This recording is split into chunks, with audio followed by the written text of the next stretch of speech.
আমাদের মধ্যে খুব কম সংখ্যক আছেন যারা ছোটবেলায় শিক্ষক মহাশয়ের কাছে দুঘা বেত পেটা খায়নি, বরং বেত পেটা খেয়ে বাড়ি গিয়ে নালিশ করার সাহসটুকু আমাদের মধ্যে ছিল না।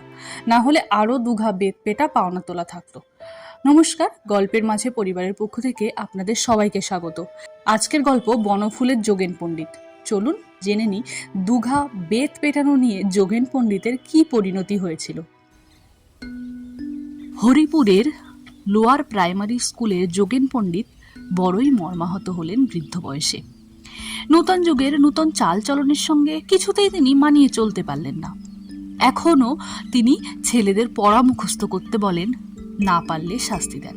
কানমলা, চট চাপড়, বেঞ্চির উপর দাঁড় করিয়ে দেয়া, কান ধরে হাঁটু গেড়ে বসানো, এসব তো আছেই। বেতও মারেন। তেঁদর ছেলেদের মারের চোটে আধমরাও করে ফেলেন। এসব ছাড়া আর একটা কাজও করেন তিনি।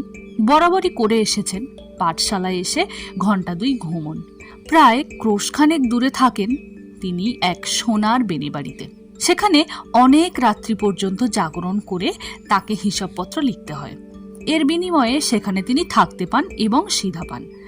নিজের রান্না নিজেই করে নেন। অত্যন্ত রাশভারী লোক, সকলেই ভয় করে তাকে। ছাত্ররা আড়ালে বলে মহিষ পণ্ডিত। যেমন কালো রং তেমনি বলিষ্ঠ, চোখ দুটিও লাল। কেউ ঘাঁটাতে সাহস করে না। একক্রোশ হেঁটে প্রত্যহ বেলা 12টা আন্দাজ যখন তিনি পাঠশালায় হাজির হন, তখন তার দুই পা হাঁটু পর্যন্ত ধুলি ধূসরিত। জুতো বা ছাতার বালাই নেই। হাতে একটি ছোট পুটুলি থাকে।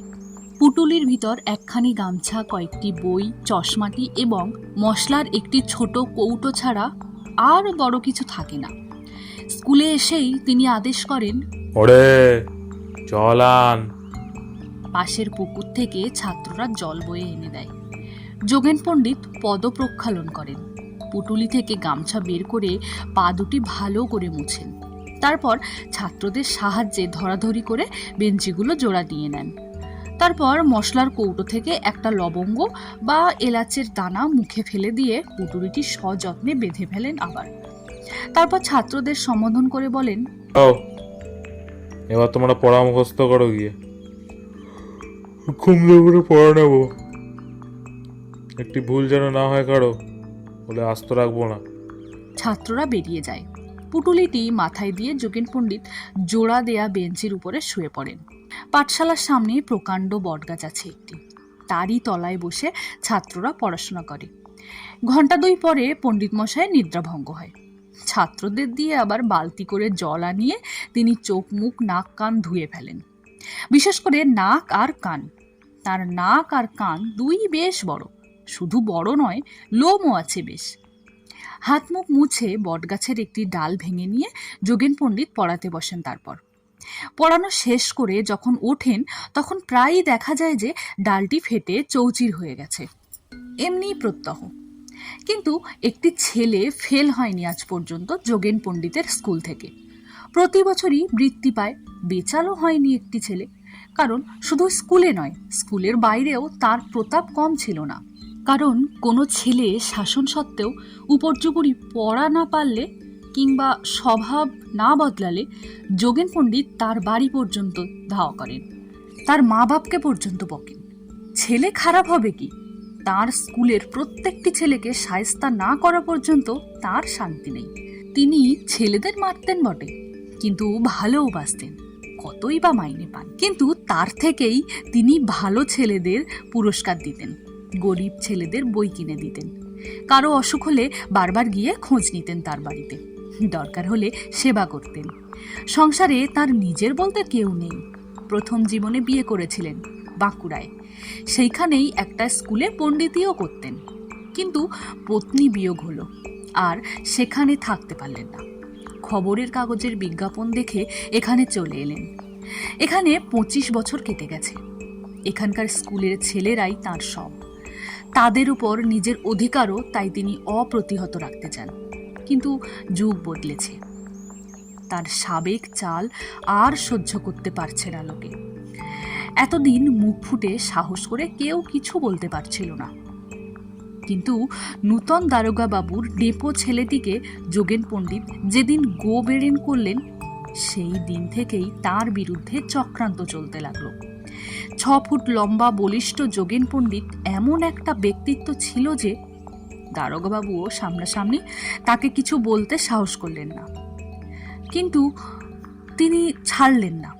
পণ্ডিতের সমস্ত দুষ্কৃতির বর্ণনা দিয়ে গ্রামের সমস্ত লোককে দিয়ে সই করিয়ে এক লম্বা দরখাস্ত পাঠিয়ে দিলেন তিনি শিক্ষা বিভাগের কর্তৃপক্ষের কাছে।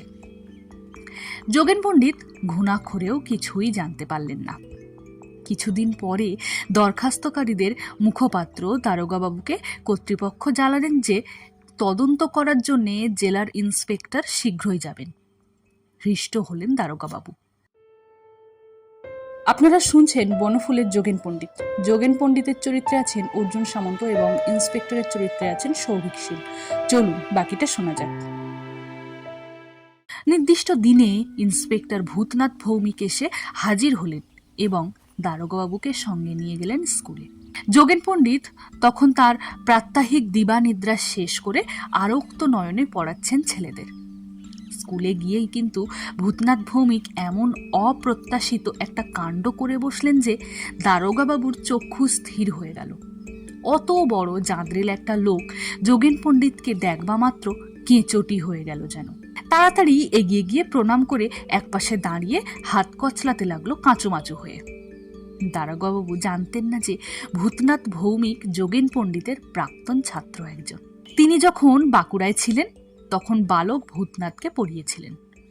যোগেন পণ্ডিতও কম আশ্চর্য হননি। একবার দেখেই তিনি ভূতনাথকে চিনতে পেরেছিলেন। আরে ভূত নাকি?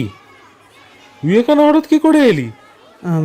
আমি আজকাল স্কুল ইন্সপেক্টর হয়েছি পণ্ডিত মশাই। তাই নাকি? বেশ বেশ।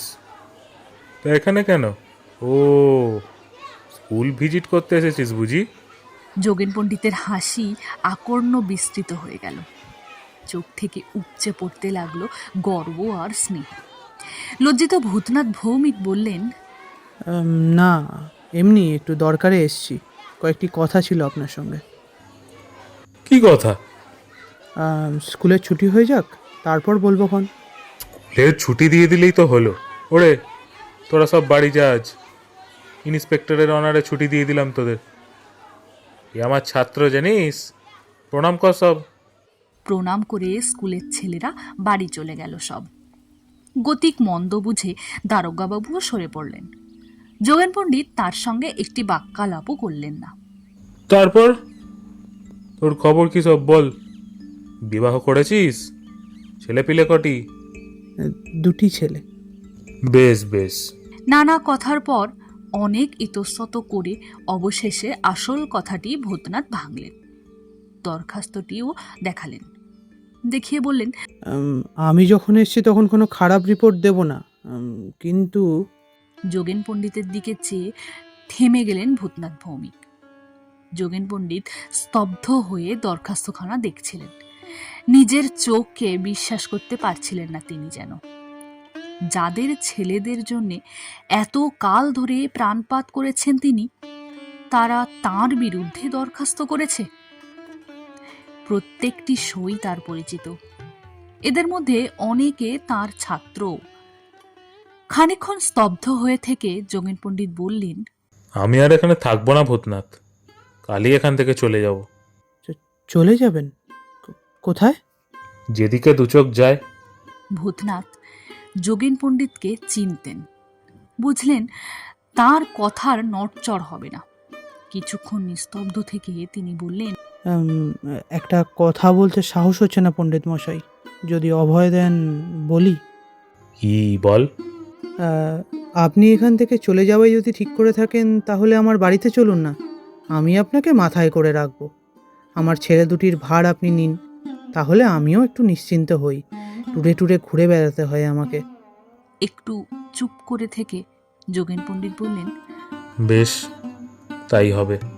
তার পরদিন খুব ভোরে হরিপুর ছেড়ে চলে যাওয়ার আগে যোগেন পণ্ডিত গ্রামের সীমান্তে দাঁড়িয়ে অনেকক্ষণ ধরে চেয়ে রইলেন গ্রামটার দিকে। তারপর চলে গেলেন। আজকের গল্প এখানেই শেষ। আপনাদের সঙ্গে আবার দেখা হচ্ছে কোনো এক নতুন গল্পের মাধ্যমে।